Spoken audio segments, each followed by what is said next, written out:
Magandang hapon ulit, mga mag-aaral ng San Jose National High School. Ngayon po ay susunod na po natin ang formal seminar para sa araw na ito. Pinakikilala ang ating speaker para sa araw na ito. Siya ay si Gino Germar Ginocrado Tanyega. Siya ay nagtapos ng National Degree in Filipino sa PUP Graduate School. Nagtapos ng Bachelor of Arts in Philippinology sa Polytechnic University of the Philippines. Si Mr. Jomar ay tumanggap ng mga sumusunod na pagkilala. Best in Thesis Writing, Best Practitioner, Leadership Award sponsored by former Bulacan Governor Josie de la Cruz. Excellence Award sponsored by former Bulacan Roberto Pangangana. Hindi kasatong kagulang kabataan, naging pangulo ng kapanalig o kabataang panlalawigan na nag-aisa naman sa pinagbabawal ng North Tagaray Chapter. Naging pangulo ng North Tagaray High School Student Government Council. Recipient ng ENAP Scholarship Foundation at Dr. Marcel H. Castilian Scholarship Foundation habang siya ay nasa kolehiyo. May akda ng iba't ibang aklat sa kolehiyo sa Pilipino. Kasalukuyan tutulong sa Polytechnic Universidad ng Pilipinas sa ilalim ng kolehiyo ng mga wika at lingwistika ng mga asignaturang komunikasyon sa Akademikong Pilipino, pagbasa at pagsulat tungo sa pananaliksik, retorika, kasaysayan sa pagunlad ng wikang Pilipino, gramatika, Filipino 2 or Advanced Filipino Grammar, panimulang lingwistika o reduction to linguistics, pagsusuri ng discourse or discourse analysis, pagsasaling wika at Nihongo. Kasalukuyan head ng Research Department na kagawaran ng Pilipino sa kolehiyo ng mga wika at lingwistika. Muli aking pinakikilala ang ating speaker batang hapon, si Ginoong Jomar I. Tanyega.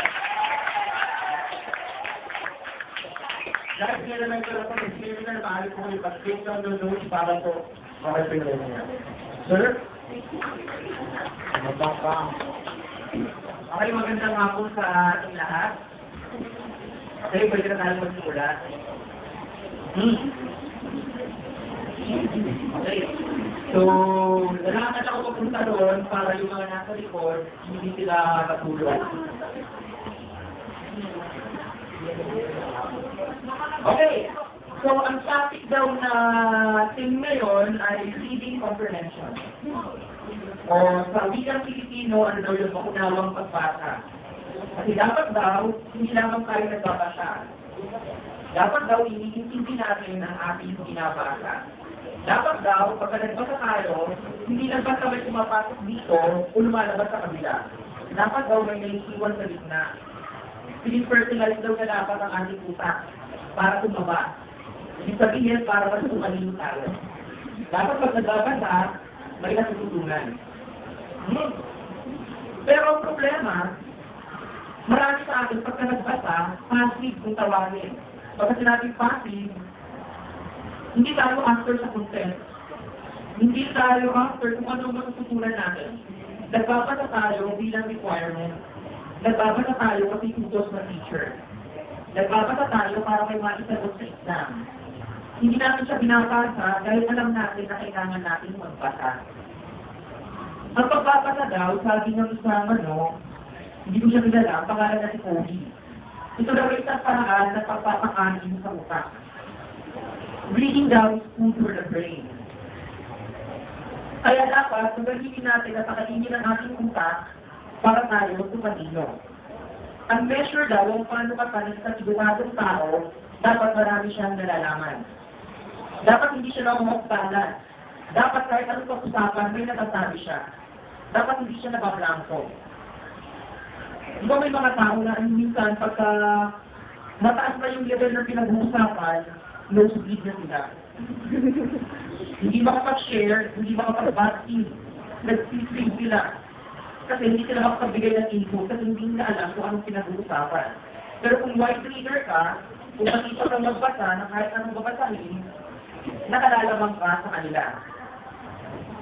Kaya lang ang problema, hindi ganun kalaling ituro sa isang Pilipino o sa isang estudyanteng Pilipino na agad-agad may love ka sa pagbabasa. Hindi ganun kadaling i-develop yung pagkahilig sa pagbabasa. Kinakailangan natin ng matinding disiplina. Halimbawa, huwag daw dapat palilipatin yung maghapon na hindi ka nagbabasa. Maglalaan ka daw lagi ng isang tiyak na oras, say for example, 30 minutes, para lang magbasa.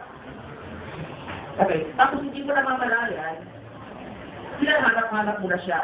Parang hindi na kumpleto yung araw na hindi ka nagbabasa. Pagka naandun ka na sa ganung sitwasyon, ibig sabihin, nakakaangat ka na sa iba. Nag-develop mo na yung passion, o yung pinatawag nila na aesthetic daw yun. Ibig sabihin, angat ka na sa karamihan. Kasi meron ka na sa ibang lifestyle. Mas nakaingit ka kaya sa mga estudyante na ang gusto mag-transfer. Kasi, pagka nag-DOCA ka, pagka nag-transfer ka, sinasatisfy mo lang yung superficial need mo for entertainment. Kung nakukuha ka, naaaliw ka, may instant gratification, masaya ka pagkatapos. Pero, pagka lumagas ka ng computer shop, ano nangyari sa'yo? Wala. Nalagasan ka ng bayad sa, sa game. Tapos, Wala pang naiwan. ipapagalitan ka pa ng nanay mo kasi may inurutos sa'yo yung hindi mo ginawa. O kinabukasan mo, ikaw tumasok ng blanco kasi dapat may pinag-aralan ng lesson, pero hindi mo ginawa. Pero pag nagpapasa ka, ahead ka sa iba, at pakurami sa'yo yung gawain na yun, kasi may natututunan ka na hindi mo magagamit ngayon, dahil ng panahon, kakailanganin mo siya. Okay. Katulad ng sinabi ko kanina, hindi gano'n kadaling i-develop ang pagbabasa kasi unang-una kasalanan to ng ating mga teachers. Mula kay Juan, tinuturo sa atin ang pagbasa bilang requirement. Hindi tayo tinuturuan ang tinatawag na teaching appreciation. Dalawa-dalawang paraan ng pagtuturo ng pagbabasa sa eskwelahan, hindi lang sa Pilipinas, kundi sa buong mundo. Una, ito lang ay qualitative. Pangalawa, quantitative. Okay. Pagka sinabi natin na quantitative, quantity, parang may kinalaman sa numero. It has something to do with numbers. Ito yung tinuturo sa atin ang pagbabasa, hindi para maintindihan yung kontento yung nilalaman ng binabasa natin. Tinuturuan tayo magbasa para lang makakuha ng mga information sa teksto. Ano halimbawa nun? May papabasa kwento sa teacher, tapos pagkatapos bumabasa, ang mga tanong niya, may kinalaman sa petsa. Sino? Ano? Kadalasan gano'n ang tanong, ilan? Kailan? Saan? Okay. Dapat daw, itaas natin ang level ng pagbabasa. Kasi, ang pagbabasa daw, may dalawa siyang okay. May dalawa raw siyang feature na dapat consider. Ano yung dalawang feature na yun? Unang-una, yung... may tinatawag tayong kwento at kwenta. Okay? Pagka sinabi natin kwento, dahil yung mga ginagawa, pagka may gusto kang i-share sa kaibigan mo, nagkukwento ka. Pagka sinabi naman natin ng kwenta, yun yung sense. Karamihan sa atin, maraming kwento, pero walang kwenta. Alright? Umunan, sir. Karamihan sa atin, ang dami-dami namin sinasabi. Pero tinatanong ba natin ang sarili natin, may kabuluhan ba yung sinasabi natin sa ating kapwa? Pagkapag-kulensahan mo yung katabi mo, yung kwento mo ba sa kanya, makakatulong sa kanya para mas maging matalino at mas mabuting tao siya. Kung ang sagot ay hindi, dapat huwag na lang daw tayong nagsasalita. Kasi ang taong maraming sinasabi, marami daw nagagawang pagkakamali. Dahil sa English, more talk down means more mistakes. Less talk down means less mistakes. And no talk means no mistakes. So para say, huwag ka na lang magsalita, magbasa ka na lang, produktibo ka ng oras mo. Wala ka pag namalay na tao, wala kang nasaktan, at ang panig na kultura ng pagiging chismoso at chismosa. Diba? Ang sabuang ugali nun. Napansin nyo ka, kapag lumabas kayo dyan, minsan uutusan ka lang bumili ng suka ng nanay mo, inaabot ka ng ilang oras bago makabalik sa bahay. Napalaban ka pa ng kwentuhan. Okay, parang gano'n tayo pa rin laki ng mga tao, na may oras tayo lagi nakalaan para mag-chismis. Kung pupunta naman sa labas ng Pilipinas, for example, sa Korea, sa Taiwan, sa Japan, o kaya sa Malaysia, ang mga tao doon laging nagmamadali. Laging naghahabol sa oras. Tayo hindi, masyado tayong relax sa oras.